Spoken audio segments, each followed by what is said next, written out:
నమస్తే, welcome to వీడిస్టల్ news. ముందుగా headlines.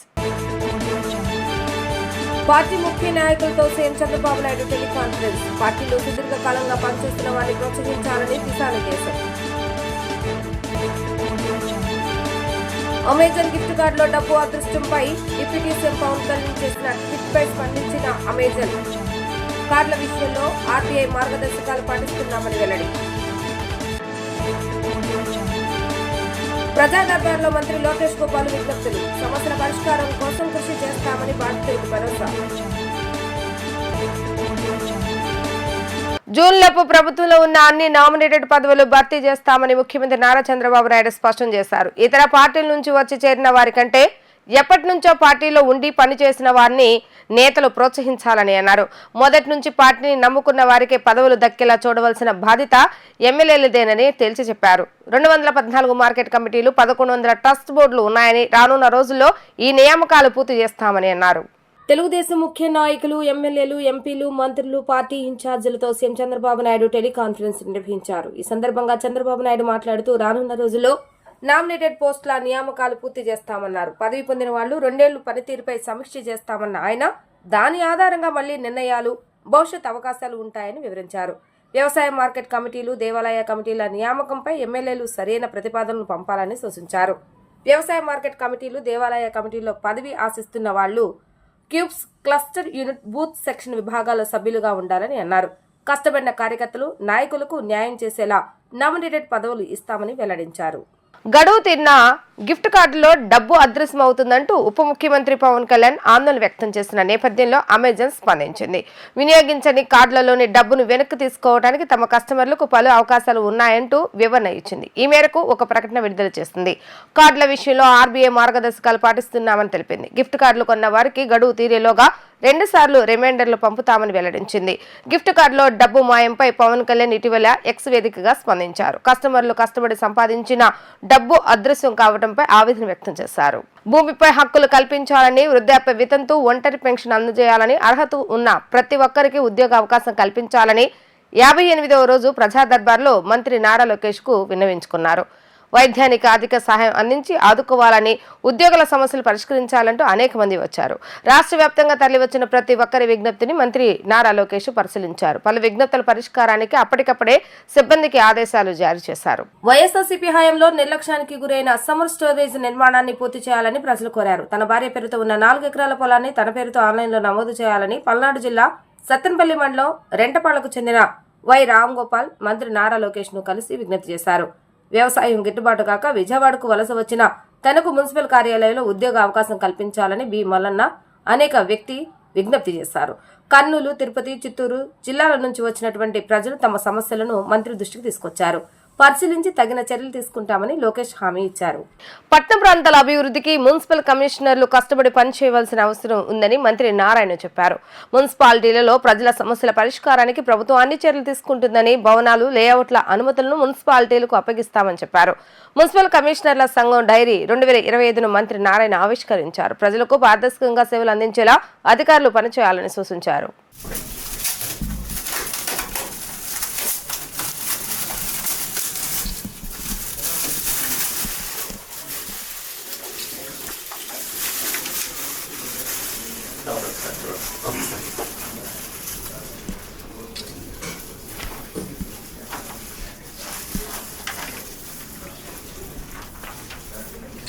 తీసేసి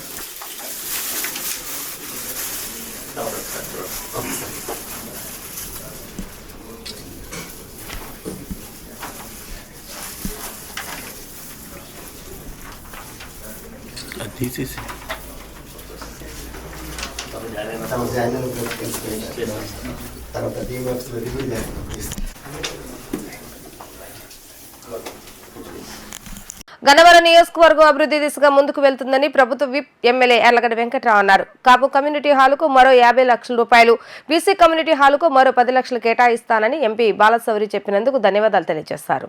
గన్నవరం నియోజకవర్గంలోని బాపులపాడు మండలం హనుమాన్ జంక్షన్ ఇందిరానగర్ నందు 50 లక్షల రూపాయల మేర నిధులతో కాపు కమ్యూనిటీ హాల్ నిర్మాణానికి గన్నవరం మండలం ముదిరాజుపాలెం కొండపాలూరు శివార్లో 15 లక్షల మేర నిధులతో నిర్మించనున్న బీసీ కమ్యూనిటీ హాల్ భవన నిర్మాణానికి మచిలీపట్నం పార్లమెంట్ సభ్యులు వల్లభనేని బాలశౌరితో కలిసి శంకుస్థాపన చేశారు. ఈ సందర్భంగా నిర్వహించిన సభలో ఎమ్మెల్యే యార్లగడ్డ మాట్లాడుతూ అభివృద్ధి అజెండాగా కూటమి ప్రభుత్వం పనిచేస్తుందని చెప్పారు. గత పాలనకు కూటమి పాలనకు బేరాజు వేస్తే అభివృద్ధి ఏంటో తెలుస్తుందని అన్నారు. బాపులపాడు మండలంలోని మల్లవల్లి పారిశ్రామిక వాడలో మల్లవల్లి ఇండస్ట్రియల్ పరిశ్రమల స్థాపన కోసం 183 కంపెనీలు స్థలాలు కేటాయించాలని ఏపీ ఐఏఎస్సీ అధికారులకు దరఖాస్తు చేసినట్లుగా వెల్లడించారు. 479 ఎకరాల అసైన్డ్ ల్యాండ్ గుర్తించామని దాన్ని భూసేకరణ చేయాలని ముఖ్యమంత్రి నారా చంద్రబాబు నాయుడు కోరినట్లుగా చెప్పారు. మల్లవల్లి ప్రజలకు ఇళ్ల స్థలాలు ఇవ్వరని కొంతమంది రాజకీయం చేస్తున్నారని, ఎట్టి పరిస్థితుల్లోనూ వారికి ఇంటి స్థలం ఇచ్చి తీరుతామని చెప్పారు. ఉప ముఖ్యమంత్రి పవన్ కళ్యాణ్ కూడా ఇక్కడ పర్యటించి హామీ ఇచ్చిన విషయాన్ని గుర్తు చేశారు. ఎన్నికలకు ముందు నారా లోకేష్ పాదయాత్రలో రైతులకు అండగా ఉంటామని, వారికి స్థలం ఇస్తామని హామీ ఇచ్చానని, ఆ బాధ్యతను తీసుకుంటానని చెప్పారు. 38 మంది తెల్ల రేషన్ కార్డుదారులకు 50,000 చొప్పున ఇవ్వలేదని, తాను ఎమ్మెల్యేగా బాధ్యతలు స్వీకరించిన వెంటనే కలెక్టర్ దృష్టికి ఈ సమస్యను తీసుకొచ్చారని, పార్టీలకు అతీతంగా రేషన్ కార్డులదారులకు 50,000 రూపాయల చొప్పున ఇస్తామని స్పష్టం చేశారు. మల్లవల్లిలో భూముల రేట్లు పెరిగాయని, ఎకరం 3 కోట్లకు చేరిందని చెప్పుకొచ్చారు. రాబోయే కాలంలో మల్లవల్లి పారిశ్రామిక కారిడార్లో 15,000 ఉద్యోగాలు ఇస్తానని చెప్పానని, అశోక్ లేలాండ్ ను కూడా వెనక్కి తీసుకువచ్చానని చెప్పారు. మల్లవల్లి పారిశ్రామిక వాడకు 420 పరిశ్రమలు వస్తున్నట్లుగా ఆయన తెలిపారు. రాబోయే కాలంలో మల్లవల్లి పారిశ్రామిక కారిడార్లో 30,000 ఉద్యోగాలు రానున్నాయని, 2047 విజన్ డాక్యుమెంట్లో సీఎం చంద్రబాబు నాయుడు చెప్పారని, అంతకన్నా ఎక్కువ ఉద్యోగాలు వచ్చే అవకాశం ఉందని అన్నారు. గన్నవరం నియోజకవర్గంలో గతంలో ఎలా ఉంది, ఇప్పుడు ఎలా ఉందో బేరీ చేసుకుంటే మీకే తెలిసి పరిస్థితి. మీ మండలం వరకు చూస్తే బాపులపాడు మండలంలో ఎలా ఉంది, మల్లవల్లిలో పరిశ్రమలు ఎన్నో వస్తున్నాయి. 183 మంది కంపెనీలు ఏపీఐసి చైర్మన్ గారు రాంబాబు గారు నియమితులు ముందు నా దగ్గరకు వచ్చి కలిసిన పరిస్థితి. సుప్రీం సొల్యూషన్స్ అని అశోక్ త్రిపాఠి అయినా 300 కోట్లు ఇన్వెస్ట్ చేస్తానంటే ల్యాండ్ ఇవ్వలేని పరిస్థితిలో ఇప్పుడు మల్లవల్లి పారిశ్రామిక 479 ఎకరాలు అసైన్ ల్యాండ్ గుర్తించాం. దాన్ని కూడా ప్రభుత్వాన్ని ఎక్వైరీ చేయమని ముఖ్యమంత్రి గారికి కోరా, ఫైల్ కూడా ఇచ్చా. ఆ 479 ఎకరాలు కూడా త్వరలో ఎక్వైరీ చేస్తాం. అలాగే పదే ఇక్కడ కొంతమంది రాజకీయ నాయకులు రాజకీయ ఎజెండాగా పనిచేస్తూ అక్కడున్న ప్రజలకి ఇళ్ల స్థలాలు ఇవ్వరనే అపోహల్ని ప్రజలకు తీసుకెళ్తారు. దయచేసి మీడియా సోదరుల ద్వారా మల్లవల్లి సోదరు కూడా తెలియజెప్తారు. ఎట్టి పరిస్థితుల్లో మీకు ఇళ్ల స్థలాలు ఇవ్వడం ఖాయం. అది తెల్ల రేషన్ కార్డు ఉన్న ప్రతి ఒక్కరికి ఇల్లు ఇస్తామన్న దాంట్లో ఆ రోజు మీకు సెంటున్నర ఇస్తామని వాగ్దానం జరిగిందంట. 2 సెంట్లు అడుగుతున్నాను. మీరు 2 సెంట్లు ఇచ్చినా దాదాపు 50 ఎకరాలు కూడా అవదు. అధికారులు ఒక్కొక్కరు చెప్పి 100 ఎకరాలు ఇది మాదేనని చెప్పి అలాంటి లేని ఇష్యూని క్రియేట్ చేస్తా పాసిఫిక్ ఆనందం పొందుతున్నారని భావిస్తున్నాను. అంతకుముందు పవన్ కళ్యాణ్ గారు కూడా ఇక్కడికి వచ్చి వాళ్ళ సమస్యను పరీక్షిస్తారని ఆయన హామీ ఇచ్చారు. ఎన్నికలకు ముందు లోకేష్ బాబు పాదయాత్రలో నేను తెలుగుదేశం పార్టీ చేరిన 2వ రోజునే నేను కూడా హామీ ఇచ్చా. ఎట్టి పరిస్థితుల్లో ఆ రైతుల అనుమానం మేము ఉంటాం. వాళ్ళకి స్థలం ఇచ్చే బాధ్యత స్థానిక శాసనసభ్యుడిగా నేను తీసుకుంటా. మీరు బయట ఉన్న ప్రచారం నమ్మొద్దని మీడియా ద్వారా నడవలసి. మీకు వైట్ రేషన్ కార్డు ఉన్న వాళ్ళలో 38 మందికి 50,000 రూపాయలు మాత్రం రాని మాట వాస్తవం. 14-19 మధ్య అది కూడా ముఖ్యమంత్రి గారి దృష్టికి తీసుకెళ్ళి అది కలెక్టర్ గారితో ఉన్నాడు. చిన్న అమౌంట్ దాన్ని కూడా సెటిల్ చేస్తే ట్రై చేస్తున్నాం. మల్లవల్లి 6 మాసాల క్రితం 40 లక్షలు ఉన్నది, ఇవాళ 203 కోట్లు బ్యానర్లు పెట్టి ఈ పొలం అమ్మబడిను 3 కోట్లు, 2.5 కోట్లు కూడా ఎవరు పెట్టారు. ఆ స్థాయికి మల్లవల్లి అర్థం నిజంగా ఆనందం ఉంది. రాబోయే కాలంలో మల్లవల్లి పారిశ్రామిక కారిడార్లో 15,000 ఉద్యోగాలు ఇప్పిస్తారని చెప్పి అశోక్ లేలాండ్ని వెనక్కి తీసుకొచ్చాయి. చాలా కంపెనీలు ప్రభుత్వంతో చర్చలు జరిపాయి. రాబోయే కాలంలో 420 కంపెనీలు 18 నెలల్లో రాబోతున్నాయి. వేలాది మందికి ఎంప్లాయ్మెంట్ జరుగుతుంది. నేను చేసిన కృషితో, గౌరవ ముఖ్యమంత్రి గారి స్ఫూర్తితో, ముఖ్యమంత్రి గారు శాసనసభలో 2047 డాక్యుమెంట్ పెట్టినప్పుడు నేను 15,000 పెడదాం, 15,000 ఉద్యోగ అవకాశాలు ఇస్తానని చెప్పాను సార్. ఇవన్నీ ఆయనతో చాలాసార్లు మల్లవల్లి గురించి కలవటం జరిగింది. ఎందుకంటే పాత గవర్నమెంట్ ఇచ్చిన 16.5 లక్షలు మాకు ఇవ్వలేదని కోర్టులకు వెళ్ళిన పరిస్థితి. కొన్ని కేసులు ఇంకా ఉన్నాయి. వాటిని కూడా సత్వరం పరిస్థితితో 60 ఎకరాల జంగిల్ క్లియరెన్స్ కూడా చేసిన పరిస్థితి. మీడియా కూడా సహకరించాల్సిందిగా కోరుతున్నాం. ఈ 2 సెంటున్నర విషయంలో ఎట్టి పరిస్థితుల్లో రైతు సోదరులకి ఇవ్వటం ఖాయం. దాంట్లో అసలు మేనమేషాలకు తావలేదు. 2వ అభిప్రాయానికి మా ప్రభుత్వం ఎన్డీఏ కూటమి లేదు. వాళ్ళకి ఇచ్చేది ఖాయం. రాబోయే కాలంలో మల్లవల్లిలో ఎన్ని పరిస్థితులు వస్తాయో ముఖ్యమంత్రి గారు 30,000 ఉద్యోగాలన్నీ 2047 డాక్యుమెంట్లో అసెంబ్లీలో అనౌన్స్ చేసిన పరిస్థితి. దానికన్నా ఎక్కువ ఉద్యోగాలు వచ్చే దిశగా పనిచేస్తా. ఈ నియోజకవర్గ రూపురేఖలు మారుస్తానని చెప్పా. నేను ఇచ్చిన సూపర్ సిక్స్ హామీలు చాలా వరకు అమలు చేస్తే ప్రయత్నం చేస్తున్నా, చేయని కూడా చేస్తున్నా. కానీ రాబోయే కాలంలో గన్నవరం నియోజకవర్గ అభివృద్ధి విషయంలో ప్రజలు కూడా అందరినీ కలిసి రావాలని కోరుతూ నాయకుల్ని, ప్రజల్ని, 3 పార్టీల కూటమి నాయకుల్ని, కార్యకర్తలు కూడా అందరం కలిసి ఈ నియోజకవర్గాన్ని మా జిల్లాలోని 3వ కాన్స్టిట్యూన్సీగా చేద్దామని కోరుతూ ఆ దిశగా ప్రయత్నం చేస్తామని తెలియజేస్తాను. Thank you. ఏపీ ప్రభుత్వం ముఖ్యమంత్రి నారా చంద్రబాబు నాయుడుపై ఏపీసీసీ చీఫ్ వైఎస్ షర్మిలారెడ్డి మరోసారి విరుచుకుపడ్డారు. ఎన్నికల ముందు ఇచ్చిన సూపర్ 6 హామీలను గుర్తు చేస్తూ కూటమి ప్రభుత్వంపై ఆమె విమర్శలు గుప్పించారు. ఈ సందర్భంగా పీసీసీ అధ్యక్షులు వైఎస్ షర్మిలారెడ్డి మాట్లాడుతూ సూపర్ 6 సూపర్ ఫ్లాప్ అయిందంటూ వ్యాఖ్యలు చేశారు. కూటమి ప్రభుత్వం ఇచ్చిన సూపర్ 6 హామీలకు ఇక శుభం కార్డు పడ్డట్లే. చంద్రబాబు నాయుడు నిన్నటి ప్రజెంటేషన్ ఇందుకు నిదర్శనం అంటూ కామెంట్స్ చేశారు. నీతి ఆయోగ్ రిపోర్టు ముందు పెట్టి డబ్బులుంటేనే పథకాలని నీతి సూక్తులు చెప్పారని విమర్శించారు. పథకాలు కావాలంటే ఆదాయం పెంచాలట, మోకాలికి బోడిగుండుకు ముడిపెట్టినట్లుంది అంటూ చంద్రబాబు నాయుడు తీరు ఉందని ఆమె అన్నారు. నమ్మి అధికారం ఇస్తే రాష్ట్ర ప్రజలను ఘోరంగా మోసం చేశారని ఆగ్రహాన్ని వ్యక్తం చేశారు. 50 లక్షల మంది అన్నదాతలను వంచారని, 80 లక్షల మంది విద్యార్థులకు ద్రోహం చేశారన్నారు. 1.5 కోటి మంది మహిళలను మోసం చేశారని ఫైర్ అయ్యారు. 50 లక్షల మంది నిరుద్యోగుల జీవితాలతో ఆటలాడుకున్నారని అన్నారు. పథకాలకు ఆర్థిక వెసులుబాటు లేదని, వైసీపీ ప్రభుత్వ ఆర్థిక విధ్వంసమే కారణమని, జగన్ ఆర్థిక ఘోరమే నిదర్శనమని చెప్పే బాబు ఎన్నికల హామీలు ఇచ్చే ముందు తెలీదా ఈ ఆర్థిక విధ్వంసం ఘోరం అని ప్రశ్నించారు. సూపర్ 6 పథకాల రూపకల్పనలో కనబడలేదా రాష్ట్ర ఆర్థిక భారమని ఆమె నిలదీశారు. ఆంధ్రప్రదేశ్ రాష్ట్రాన్ని కూటమి ప్రభుత్వం, వైసీపీ ప్రభుత్వం 2 సర్వనాశనం చేశాయని ఆంధ్రప్రదేశ్ ప్రొఫెషనల్ ఫోరం అధ్యక్షులు నేతి ఉమామహేశ్వర విమర్శలు గుప్పించారు. గాంధీనగర్ ప్రెస్ క్లబ్లో నిర్వహించిన మీడియా సమావేశంలో ఆయన మాట్లాడుతూ నీతి ఆయోగ్ను చూస్తే ఇంతకన్నా నీచమైంది లేదని వ్యాఖ్యానించారు. ఆంధ్రప్రదేశ్ను 2 ప్రభుత్వాలు నాశనం చేశాయని మండిపడ్డారు. దేశంలో ఆంధ్రప్రదేశ్ రాష్ట్రం 17వ స్థానంలో వెనుకబడి ఉందని, దీనికి ఈ ప్రభుత్వాలే కారణమని విమర్శించారు. అభివృద్ధి చేస్తున్నా, సంక్షేమం అందజేస్తున్నామని కబుర్లు తప్ప రాష్ట్ర అభివృద్ధికి ఎక్కడా చోటు లేదని అన్నారు. నిన్న నీతి ఆయోగ్ రిపోర్ట్ చూస్తే ఆంధ్రప్రదేశ్కి ఇంతకంటే దౌర్భాగ్యమైన రోజు ఇంకో రోజు లేదనేది చెప్పదలుచుకున్నా. ఎందుకంటే దేశంలోనే లాస్ట్ ఉన్నాం మనం. అన్ని విభాగాల్లో నాశనం చేసి పెట్టారు ఈ 10 ఏళ్లలో చెప్పాలనుకుంటే. ఆ ప్రభుత్వం అయినా 2014 నుంచి 19 వరకైనా, 19 నుంచి 24 వరకైనా అప్పులు తెచ్చి పథకాలు పంచి, ఆ పథకాలు కూడా సంక్షేమ పథకాలు కాకుండా తలా 10 రూపాయలు పెట్టే పథకాలతో ఈ రాష్ట్రాన్ని నాశనం చేశారని నీతి ఆయోగ్ సాక్షాత్ ఇచ్చిన పరిస్థితి. ఇక్కడ ర్యాంకింగ్ కూడా చూస్తే నీతి ఆయోగ్ ఇచ్చిన ర్యాంకింగ్ లో దేశంలోనే లాస్ట్ నుంచి సెకండ్ ఉన్నాం మనం. సో జనరల్ గా లాస్ట్ నుంచి సెకండ్ ఉన్నాం అంటే 17th ప్లేస్ లో ఉన్నాం. ఇక్కడ వీళ్ళు మెన్షన్ చేసింది కూడా డెట్ కవరేజ్ అంటే సస్టైనబిలిటీలో 0 పెట్టాడు. అంటే ఎందుకంటే సిగ్గుపడాల్సిన అవసరం ఇది. సో ఈ రాష్ట్రంలో మేము అవి చేస్తున్నాం, ఇవి చేస్తున్నాం అని చెప్పుకుంటున్న ఈ 2 పార్టీలు కూడా చిన్నగా సమాధానం చెప్పాలి రాష్ట్ర ప్రజలకి. సో ఒకరినొకరు తిట్టుకోవటం, మీరు చేశారు అని కాకుండా సమాధానం చెప్పాలి. ఇక్కడ క్రైటీరియా ఏం తీసుకున్నారంటే క్వాలిటీ ఆఫ్ ఎక్స్పెండిచర్ అని పెట్టారు. ఫస్ట్ వచ్చేకి క్వాలిటీ ఆఫ్ ఎక్స్పెండిచర్ అంటే పెట్టే ఖర్చుల్లో ఉత్పాదక ఏంటి, అనుత్పాదక ఖర్చులు ఏంటని చూస్తే మొత్తం నిరుపయోగ ఖర్చులు పెట్టారనేది ఇక్కడ రిపోర్ట్ ఇచ్చిన దాంట్లో చూస్తే మనకు అర్థమవుతుంది. అంటే ఆదాయం సమకూర్చేది లేదు. ఆల్మోస్ట్ 10 లక్షల కోట్ల అప్పు, అంటే బిఫోర్ బైఫర్గేషన్ 1 లక్ష కోట్లు పోయినా 9 లక్షల కోట్ల అప్పు ఈ 2 ప్రభుత్వాలు తెచ్చి నిరుపయోగ ఖర్చు అనేది ఇక్కడ మనకు మెన్షన్ చేసిన దాన్ని బట్టి చూస్తే అర్థమవుతుంది. రెవెన్యూ మొబిలైజేషన్ కూడా ఆదాయం పెరగట్లేదు, అలాగే ఖర్చులు పెంచేశారని చెప్పింది. ఇక్కడ ఆదాయం పెరగకుండా ఖర్చులు పెంచారు. అలాగే ఫిజికల్ ప్రూడెన్స్ కూడా రెవెన్యూ డెఫిసిట్ మనకు వచ్చినప్పుడు 10,000 కోట్లు అయితే 15,000 కోట్లు, ఒక 12,000 కోట్లు అయితే ఇప్పుడు ఆల్మోస్ట్ 80,000 కోట్లు తీసుకెళ్లి దారుణమైన పరిస్థితిని దేశంలో మన రాష్ట్రాన్ని తీసుకెళ్లిన పరిస్థితి. లాస్ట్ డెట్ ఇండెక్స్ వచ్చేకి మనకు వచ్చే డెట్ ఏదైతే మనకు ఆదాయం ఏదైతే ఉంది ఇంట్రెస్ట్ పే చేయడానికి కూడా సరిపోదు. రాష్ట్రం ఆల్రెడీ దివాలా తీసింది అన్నట్టు ఈ రిపోర్ట్ లో మెన్షన్ చేసిన పరిస్థితి మనం చూస్తే అర్థం అవుతుంది. సీఎం చంద్రబాబు నాయుడు నేతృత్వంలోని కూటమి ప్రభుత్వం బీసీల అభివృద్ధి కోసం నిరంతరం కృషి చేస్తుందని నాయి బ్రాహ్మణ కార్పొరేషన్ చైర్మన్ రుద్రకోటి సదాశివం వెల్లడించారు. గత 5 సంవత్సరాల కాలంలో మాజీ ముఖ్యమంత్రి జగన్ కార్పొరేషన్లు నిర్వీర్యం చేశారని స్పష్టం చేశారు.